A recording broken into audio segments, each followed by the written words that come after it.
with Bill Maher. From the Dave Matthews Band, Dave Matthews. New Jersey Governor, Christie, Todd, Whitman. Fantasy Islands, Fyvush, Finkel. And from working, Steve Hytner. And now, the star of Politically Incorrect, Bill Maher.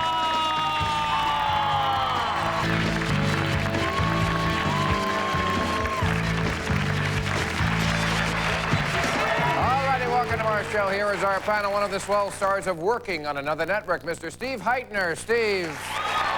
There you are, Steve. How are you, buddy? Good to see you again. An Emmy-winning actor.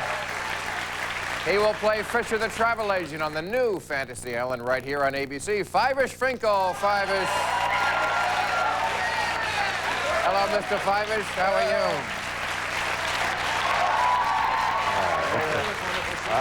Good. She is the governor of the Garden State of New Jersey, my home state. I got the governor from my state, the Honorable Christie Todd Whitman.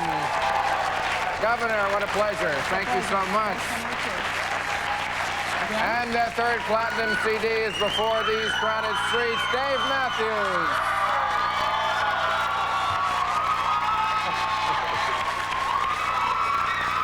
Okay, well. Dave? I think the most important thing to ask right now is how much do your fans know about politics?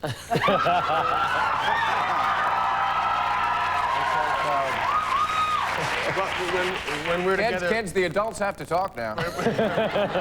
when we're together, we don't talk about politics. You don't. We just have a party. Yeah. He doesn't believe in a waste of time. No. Well, the president has been having a party.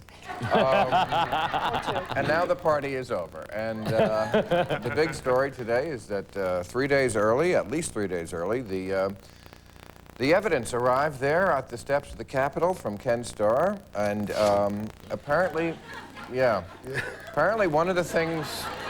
Looks like they found a little something. Yeah, They killed a lot of trees. 36 that's for sure. boxes. That all? Right. 36 boxes of evidence. The report said substantial and credible evidence for impeachment. Part of the reason why they think he should be impeached apparently is they are upset that he asserted executive privilege. They're saying just fighting back to them is an abuse of power. And I'm wondering when a prosecutor comes after anybody, why they don't have the right to fight back. And it seems to me that is not an abuse of power. Well, it's like saying, tag, you're it, and then you going, I believe I was on home base, and then say, well, now you're definitely it. But Is there no protection? yeah, but I think we're arguing something a little differently here. I think it's what issues did he exert executive protection and privilege over? And you have to remember, some of it was what he said to people who were being paid, his lawyers being paid by the taxpayers of the nation in general conversation. His private lawyers, absolutely. He has a complete right to that. There are certain instances where I think everybody'd agree he has a right to privacy and he can fight back in any which way he wants to. But executive privilege is something special that should only be exerted in over very, very confined situations. I think he'd be exerting anything he had over this thing. I mean, I'd be exerting every corner of everything. Yeah, he's I'd be exerting. That's his problem. He was exerting. You know what I can't understand? I mean, I wish someone had just said, What I can't understand, so many things here. A quickie. A big deal. What's the big deal? I know 9 presidents that had quickies. And 8 out of 10 men and women in the world all had quickies. and we talk about it more than we talk about... And the only one you have to answer so is much your else. family, so you lied to your wife. I didn't do it. Yeah, I promise you. If he only lied to his wife, that wouldn't be a problem. But he shouldn't have to talk to us about it. He got on the television and he lied to us. He's going to lie to his wife and come to us and say, you know what I was doing when I was out there? I don't care about his wife. Yeah, but In my opinion, he was ill-advised. Yeah. He was ill-advised. Several He should have stages. told the people, this is my business. Yeah. I don't have Get to out of answer this. to anybody. He's my friend, you know. And he always looked at my show, Picket Fences, and he became a friend of mine. Anybody that looked at the show was a became a friend. friend of mine. But what I'm trying to bring out is this. He should have told them that's my business. He should never have gone to the grand jury. He should have said, I'm the president of the United States. I'm doing a wonderful job for the country. What I do on the side is my business. I think a lot of it's not people should have said affecting that. anybody. That's the way it is. Right, but he didn't do that. I think a lot of people should have said it. I think a lot of people, aside from him as well, should have said, this has nothing to do with us. And if he says it, you know, if he's about to lie, they should have run up to him and said, don't say anything, don't say anything. It's all your That's the way it went down. I mean, he chose to lie, so now what do we do? He has a wonderful rating. I mean, 65% of a popularity rating is wonderful. But That's who's on the his job American people here? performance, not on personal. I mean, it's as if you're trying to send a message. And as a parent, I want to tell you, this is exactly the opposite of what I said to my kids. It's okay to lie today if you say you're sorry tomorrow. That doesn't work. And it does matter that he went before the people and he looked us straight in the eye and said, I never, whatever the legalese that he used, he can parse a sentence now better than anybody in school that I ever knew. You know, that's not acceptable. That's the problem. Well, the thing that sort of overwhelms me, I know the thing that I'm sort of mostly worried about is that we're all so obsessed by something like this. I think that just the mere interest in what went on is absurd, because I grew up in a country where there was a lot of horrible things going on. And to people in that country, South Africa, people would just go, this kind of thing, they would say, don't even ask him. Just don't even bring it up. People in this country of a different era would never have asked him. Exactly. It's just, to me, it's Other never... presidents have engaged in all this kind over of the behavior world, and it my never God, was asked. all over the world, kings, queens, prime ministers, they all had mistresses. Especially the queens. Yeah. All right, we have to take a break. That's right.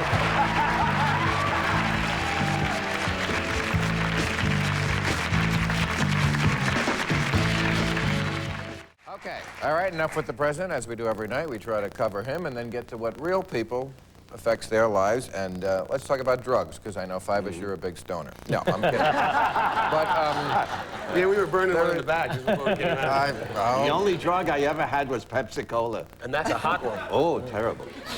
That gets me going, you know that? Oh, it's a jolt, no I question. drink Yeah. one of those. they used to have cocaine in it. That's where the Coke from Coca-Cola. Oh, really? Oh, they took it out? Now you're telling me.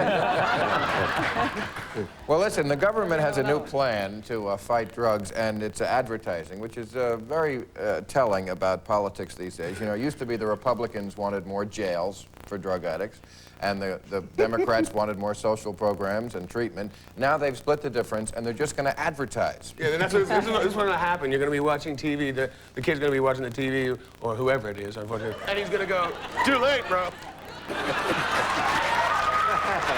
Well, they are spending $1 billion of our tax money, and that's not special prosecutor money, but it adds up.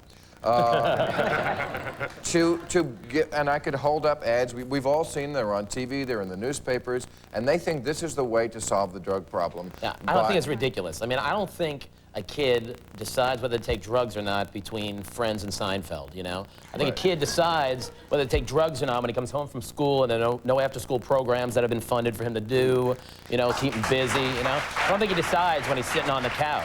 No, you know, if he's deciding on the couch, he's probably already made that decision. You're Yeah, but absolutely right, but we need to continue to send the message. We've seen in our state that you've had a doubling in the use of marijuana among high school students, a tripling of the use of heroin, and we have 20% of our high school students who admit to us that they've used drugs or alcohol before they go to school in the morning.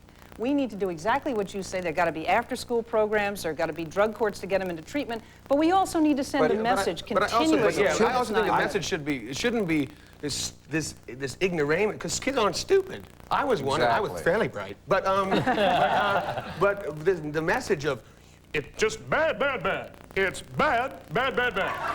I mean, you tell a kid, don't do that. Very often, they touch the stove, hi, good God, and then they recover and they don't touch it again. But you can't tell a kid over and over again, don't do that, and he smokes pot, and you said it about every drug and thrown pot in there with it, and he smokes pot and wakes up in the morning and says, well, I feel chipper, I feel fine. There's no problem with this, I'm going to math class.